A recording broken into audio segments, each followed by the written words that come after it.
rara vez leo autores evangélicos. El último que leí fue hace casi 10 años y alguna vez lo comenté en un punto de vista. Es este autor Philip Jenkins, que es un experto en historia del cristianismo de los 1000 primeros años. Y él escribió un libro fascinante sobre el cristianismo, la vitalidad del cristianismo del Medio Oriente durante esos primeros 1000 años, hasta la destrucción brutal y la opresión que desde entonces impuso la aparición del Islam en el siglo VIII, ¿no? Y este libro es, digamos, de valor histórico.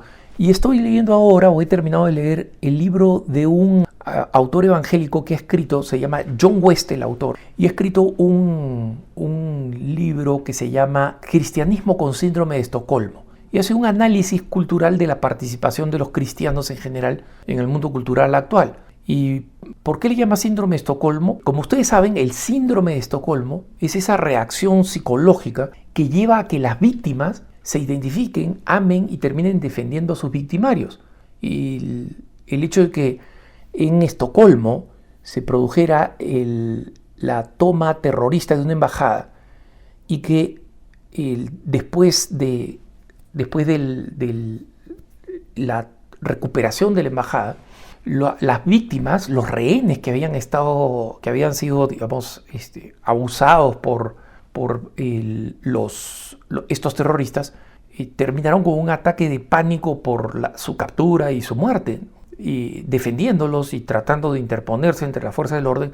Hubo este desconcierto, se investigó el fenómeno y se descubrió que, dado que habían estado viviendo tanto tiempo con ellos, a pesar de que eran sus abusadores, ¿no?, y que ellos les daban la comida y ellos aparentemente los defendían de las fuerzas que estaban afuera de la embajada, se genera este vínculo que ya históricamente se conoce psiquiátricamente como el síndrome de Estocolmo. ¿Y por qué utiliza este nombre John West? Es porque él dice que hoy en día existe un cristianismo con este síndrome que cree que nosotros tenemos que complacer, defender, proteger y recibir la aprobación del mundo secular anticristiano en el que nos encontramos.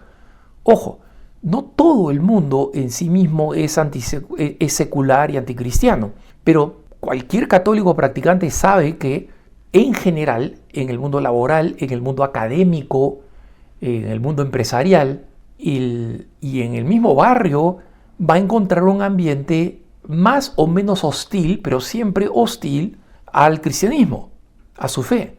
A veces hay excepciones, pero son excepciones. Y este libro critica a aquellos cristianos y se enfoca en los casos de algunos cristianos, ningún católico prominente, ¿no? Pero es una verdad que se aplica también al catolicismo, es realmente una verdad que se aplica a todos los cristianos, a todos nosotros cristianos, ¿no? Y West le dedica varias páginas del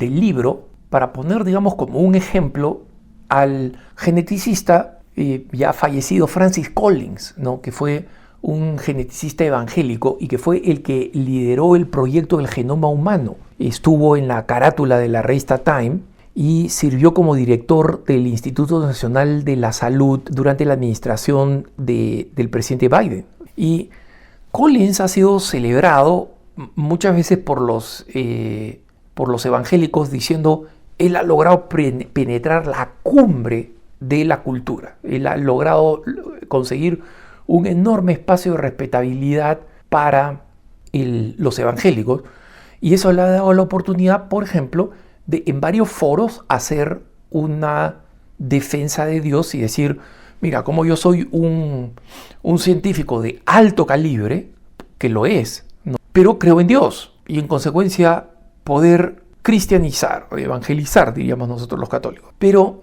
el West dice: ¿cuál es el precio que Collins ha tenido que pagar para esto? Cuando él aceptó este cargo, que lo recibió del presidente Barack Obama, el presidente demócrata, un presidente abortista, ¿no?, ya en el 2019 se encontró con que la revista Science, la revista Ciencia, digamos, que es una de las revistas académicas más prestigiosas, o sea, tiene un carácter de divulgación, pero es una revista académica. Y esta revista académica salió completamente del ámbito científico para decir, esta persona, Collins, que es una persona que habla de su fe abiertamente, él puede de alguna forma afectar su papel en esta posición que tiene como director del Instituto Nacional de la Salud en la administración Obama. Y nadie, mucho menos la revista Science, ha dicho, oye, este ateo puede distorsionar la investigación científica. Es decir, básicamente la revista Science, o sea, digamos, las cumbres de la academia y de la investigación, consideran que uno no puede ser objetivo frente a la ciencia si es cristiano, pero sí puede ser objetivo si es cualquier otra cosa. Estoy seguro que si hubiera sido musulmán, no hubieran dicho, oye, nosotros creemos que su islamismo puede... No. Y si hubiera sido un ateo fanático que propaga el ateísmo, tampoco le hubieran dicho nada, ¿no? Y en más de un sitio salió esta queja. Collins respondió diciendo, no, por si acaso yo no soy ningún riesgo, porque yo estoy a favor del aborto, creo firmemente en las investigaciones científicas con células estaminales embrionales, o sea, fetales, es decir, básicamente usar el tejido de bebitos que han sido abortados para investigar científicamente, y completamente abrazo el movimiento LGBT. Y él mismo se volvió en un crítico durante la administración del presidente Biden, en un crítico de sus correligionarios, de los cristianos, que planteaban objeciones de conciencia a recibir la vacuna del COVID, ¿no? Pues ya se ha sabido lo devastadora que fue esa vacuna y las razones que tenían los cristianos para objetar. Yo hago un paréntesis aquí. Yo me vacuné, o sea, no he sido una de las personas que creía que había que oponerse directamente, porque ya estaba claramente demostrado que la asociación de la vacuna del COVID respecto salvo la de Johnson & Johnson, que no fue la que yo recibí, que estas vacunas tenían una procedencia muy remota con un acto malo, moralmente cuestionable. Pero creía firmemente que aquellos que tenían una objeción de conciencia, esa objeción de conciencia tenía que ser respetada. Y el gobierno no lo hizo, y Collins salió en defensa y en crítica de sus hermanos cristianos, ¿no? Entonces, la razón por la que West pone este ejemplo no es porque quiere ensañarse con Collins, sino que justamente muestra la paradoja de qué sirve llegar a la cumbre si llegamos a la cumbre intelectual, de influencia, etcétera, para no ser cristianos, para no defender los principios cristianos, para dejarnos intimidar y para buscar la complacencia del mundo que nos critica. Hacer tantas concesiones culturales que al final digan, este es uno de los nuestros. Ese es el síndrome de Estocolmo. Y lo que Collins dice se aplica también a nosotros los católicos, ¿no? Y West dice que también se aplica a nosotros. Y West, por si acaso, dice, yo no estoy cuestionando la sinceridad de la creencia de Collins. Collins ha sido una persona en su vida familiar es impecable, que siempre asiste puntualmente a sus servicios religiosos. Como digo, ha hecho argumentos a favor de la creencia de Dios, ha explicado, ha defendido el teísmo, la creencia de Dios en el ambiente de las ciencias, pero, digamos, la habilidad para anunciar a Jesucristo la ha entregado. No es que la ha perdido, la ha entregado.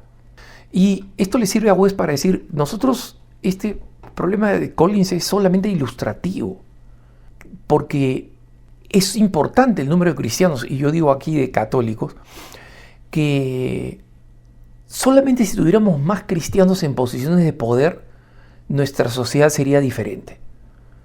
Y West dice, mira, en realidad, ¿cuántas personas nosotros que se autoidentifican como cristianas que están en el poder? Digamos, el surgimiento de estos socialistas agnósticos como han surgido en Chile, como existían en Argentina o en Colombia, por ejemplo, o en el Perú, de personas que se declaran no religiosas, que se declaran, incluso por ahí deslizan una cierta hostilidad hacia la religión, es relativamente nuevo. Hasta hace poco, digamos, autoridades, incluyendo autoridades extremadamente corruptas, ¿no?, se declaraban católicas. Y los senadores que votaron a favor de la ley del aborto en Argentina se declaraban católicos. Chávez y los chavistas se declaraban católicos. En consecuencia, no sirve de nada llegar a esas posiciones para hacer exactamente lo contrario de lo que deberíamos ser como cristianos. Dice, el problema es que estas personas están ahí para seguir con sus propios, seguir sus propios intereses y hacer cosas basadas en sus propios intereses, y para eso están dispuestos a contentar a cualquiera, a contentar al mundo y decirle, sí, claro, yo soy cristiano, pero no fanático, no. Sí, yo soy católico, pero no soy de esos católicos extremistas, pues católicos radicales, ¿no? Hay una joven española que no sé mucho el contexto de ella, porque la he visto en redes sociales, ¿no? Pero esta jovencita es una jovencita española, además claramente del sur por el acento, no tan español, ¿no?, que dice, bueno, me preguntan si yo soy católica, y le digo, pues sí, y me preguntan pero si soy una católica extremista, pues sí, porque Jesucristo fue extremista, ¿no? O sea, es decir, esta chica con mucho salero, con mucha gracia, dice, mira, no hay nada no profundo, no hay nada no radical en Jesucristo. O sea, murió por ti, compadre. Murió por ti. Padeció horriblemente por ti, siendo Dios, teniendo el poder que después desencadenaría en la resurrección.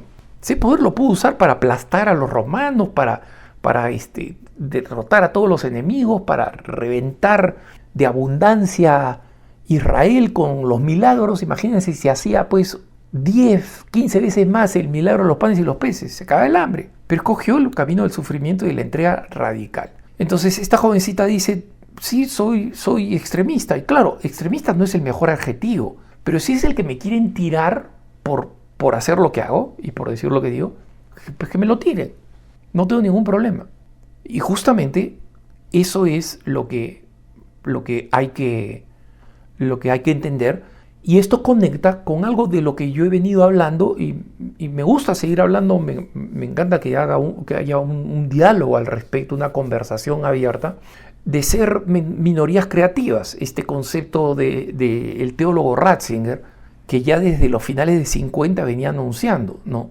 Vamos a ser mucho más eficaces si nos reconocemos pequeños y aceptamos ser pequeños, con poca infraestructura, pero con una fuerte identidad, no con síndrome de Estocolmo, no queriendo complacer al resto del mundo.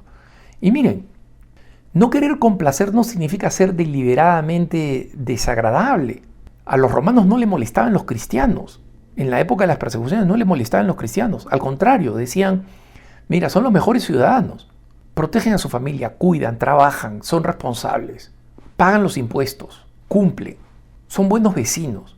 ¡Qué mejor! Pero no queman incienso para los dioses, pues. Y ese es el problema. El problema es un problema ideológico. Entonces quieren que nosotros quememos incienso, adoremos, mostremos rendición, sometimiento a los actuales dioses paganos.